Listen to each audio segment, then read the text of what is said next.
దేవి భాగవతం నుంచి ఓ అద్భుతమైన కథను ఈరోజు మనం తెలుసుకోబోతున్నాం. ఇది మామూలు కథ కాదు. ఒకవైపు తండ్రిగా గొప్ప జ్ఞాని, మరోవైపు కొడుకుగా అంతకన్నా గొప్ప జ్ఞాని. వాళ్ళిద్దరి మధ్య జరిగిన ఒక తీవ్రమైన సంఘర్షణ ఇది. మరి ఈ కథ బంధం, విముక్తి గురించి మనకు ఏం చెప్తుందో చూద్దాం రండి. ఈ కథకు గుండెకాయలాంటి ప్రశ్న ఇది. ఇద్దరూ అంతటి జ్ఞానులే అయినప్పుడు వాళ్ల మధ్య ఎందుకు ఇంత పెద్ద అభిప్రాయ భేదమొచ్చింది? ఈ ప్రాచీన కథ ద్వారా అసలు మానవ సంబంధాల మూలాల్లోకి మనం ఒకసారి తొంగి చూద్దాం. సరే, ఇక కథలోకి వెళ్ళిపోదాం. ఇక్కడ వ్యాసమహర్షి తన కొడుకైన శుకదేవుడు పెళ్లి చేసుకుని సంసారిగా ఉండాలని కోరుకుంటాడు. కాని శుకదేవుడు మాత్రం ఆ ఆలోచననే గట్టిగా వ్యతిరేకిస్తాడు.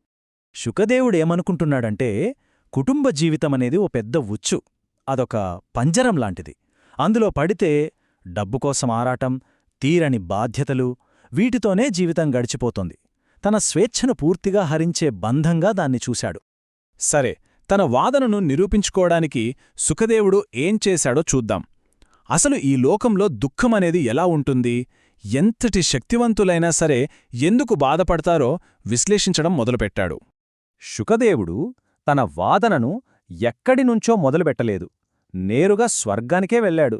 దేవతలకే రాజైన ఇంద్రుడు ఆయనైనా నిజంగా సుఖంగా, ఏ గొడవా లేకుండా ప్రశాంతంగా ఉన్నాడా అని అడిగాడు. ఆయనకే పూర్తి సుఖం లేనప్పుడు ఇంక మామూలు మనిషి సంగతేంటి? ఆ ప్రశ్న అక్కడితో ఆగలేదు. ఇంకా ముందుకు వెళ్ళి, మరి సృష్టిని చేసిన బ్రహ్మ సంగతేంటి, ఈ లోకాన్ని కాపాడుతున్న విష్ణు సంగతేంటి, వాళ్లకేమైనా కష్టాలు భారాల్లేవా? బ్రహ్మకి సృష్టిభారం, విష్ణువుకి రాక్షసులతో యుద్ధాల బాధ, ఇలా వాళ్లకు వాళ్ల కష్టాలున్నాయి కదా అని ఎత్తిచూపాడు. చూశారా? ఇదే శుకదేవుడి వాదనలోని అసలైన పాయింట్. అంతటి దేవతలకే వాళ్లకు ఎన్ని శక్తులున్నా, ఎంత వైభవమున్నా మనశ్శాంతి అనేది లేదు. అలాంటప్పుడు ఓ సాధారణ గృహస్థుడికి ఆ శాంతి ఎలా దొరుకుతుంది? బయటి సంపదల కన్నా లోపలి శాంతే ముఖ్యంగదా అని అతని వాదన. శుకదేవుడు జీవితంలో ఉన్న దుఃఖం గురించి ఇంకా లోతుగా విశ్లేషిస్తాడు. పుట్టుకొక బాధ, ముసలితనం ఒక బాధ, చావు ఒక బాధ, అసలు తల్లి కడుపులో ఉన్నప్పుడు కూడా బాధే. కాని వీటన్నిటికన్నా పెద్ద బాధేంటో తెలుసా? అది బయటనుంచి రాదు, మన లోపల పుట్టే కోరిక, అత్యాశ. ఇదే అసలు సమస్య అంటాడు. ఇక్కడే కథ ఒక ఎమోషనల్ టర్న్ తీసుకుంటుంది. కొడుకు చెప్పిన ఈ కఠినమైన నిజాలు విని ఆ తండ్రి ఎంతలా చలించిపోయాడో చూద్దాం. ఆ మాటలు విన్న మహర్షి వ్యాసుడు తట్టుకోలేకపోయాడు. ఆయన ఎంత పెద్ద జ్ఞాని అయినా ఒక తండ్రి కదా. దుఃఖంతో ఆయన శరీరం వణికిపోయింది, కళ్లనుంచి నీళ్లు ధారగా కారాయి. ఎంతటి జ్ఞానులనైనా మాయ ఎలా పరీక్షిస్తోందో చూడండి. అప్పుడు తండ్రి కన్నీళ్లు చూసి శుకదేవుడికి ఒక విషయం స్పష్టంగా అర్థమైంది. అంతటి మహర్షే మాయలో పడి ఇలా బాధపడుతుంటే ఇక మామూలు మనుషుల సంగతేంటి అని ఆలోచించాడు. మాయ ఎంత శక్తివంతమైనదో అతనికా క్షణంలో తెలిసొచ్చింది. ఇక ఇక్కడనుంచి శుకదేవుడు తన తండ్రిని ఓదార్చడం మొదలుపెట్టాడు. కాని ఊరికే ఏడవద్దు అని చెప్పి కాదు, జ్ఞానంతో, అసలు నిజమేంటో చెబుతూ ఓదార్చాడు. ఇక్కడ చూడండి, ఈ రెండు దృష్టికోణాల్లో ఎంత తేడా ఉందో. మాయ దృష్టితో చూస్తే ఇతను నా కొడుకు అనిపిస్తుంది. అదే జ్ఞానదృష్టితో చూస్తే ఇది కేవలం పంచభూతాలతో తయారైన ఒక తాత్కాలిక శరీరం అనిపిస్తుంది. మన బంధం శాశ్వతమనుకోవటం మాయ. ఈ బంధం ఈ జన్మ వరకే పరిమితమని గ్రహించడం జ్ఞానం. శుకదేవుడు సూటిగా ఒక ప్రశ్న అడిగాడు. నాన్నా, పోయిన జన్మలో మన మధ్య ఏముందో మనకు తెలీదు, వచ్చే జన్మలో ఏముంటుందో తెలీదు. మరి కేవలం ఈ ఒక్క జన్మ కోసం ఇంత బంధం, ఇంత బాధ ఎందుకు అని? ఈ ప్రశ్న సంబంధాల అస్థిరత్వాన్ని మనకు గుర్తుచేస్తుంది. ఇంకో గొప్ప మాట కూడా అంటాడు. ఆకలేస్తే అన్నం తింటే ఆకలి తీరిపోతుంది, దాహం వేస్తే నీళ్లు తాగితే దాహం పోతుంది. మరి ఒక కొడుకు వల్ల మనసులో ఉన్న ఏ లోటో తీరుతుందంటే?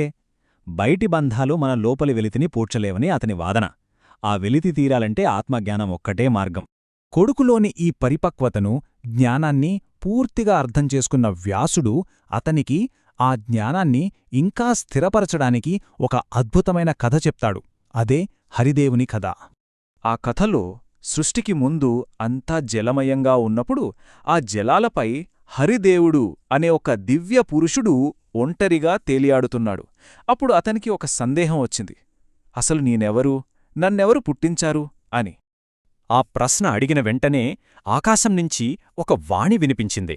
ఆ స్వరం గంభీరంగా ఏం చెప్పిందంటే, నువ్వు చూస్తున్నది, చూడనిది, ఈ సృష్టిలో ఉన్నదంతా నేనే, నన్ను మించి శాశ్వతమైనది ఇంకేదీ లేదు అని. అప్పుడు తెలిసింది, ఆ పలికిన దివ్యస్వరం ఎవరిదో కాదు, సాక్షాత్తూ ఈ సృష్టికి మూలకారణమైన పరాశక్తి భగవతీ మహాలక్ష్మీదేవిది. ఈ సృష్టి అంతా ఆ అమ్మవారే అని స్పష్టమైంది. సరే, ఈ కథ విన్నాక ఇప్పుడు మన కథ ముగింపు దశకు వస్తోంది. శుకదేవుడు చివరికి ఏ దారిని ఎంచుకున్నాడు? అసలు విముక్తికి అసలైన మార్గం ఏంటి? కొడుకులోని పరిపక్వతను, నిజమైన వైరాగ్యాన్ని చూసి వ్యాసుడు ఎంతో సంతృప్తి చెందాడు. వాళ్ళిద్దరి మధ్య ఉన్న సంఘర్షణ శాంతించింది. అప్పుడు ఆ అంతిమ సత్యాన్ని పూర్తిగా తెలుసుకోవడానికి వ్యాసుడే స్వయంగా తన కొడుకుకి శ్రీమద్భాగవత పురాణాన్ని చదవమని దారి చూపించాడు. చూడండి ఎంత అద్భుతంగా ముగిసిందో. మొత్తం ఈ కథ నుంచి మనం నేర్చుకోవలసిన 6 ముఖ్యమైన విషయాలున్నాయి. ఒక్కొక్కటిగా చూద్దాం. 1. నిజమైన వైరాగ్యమంటే భయపడి పారిపోవడం కాదు, అన్నింటినీ లోతుగా అర్థం చేసుకోవడం. 2. మన బాధలకు కారణం బయటి పరిస్థితులు కాదు, మన మనసులోని కోరికలే. 3.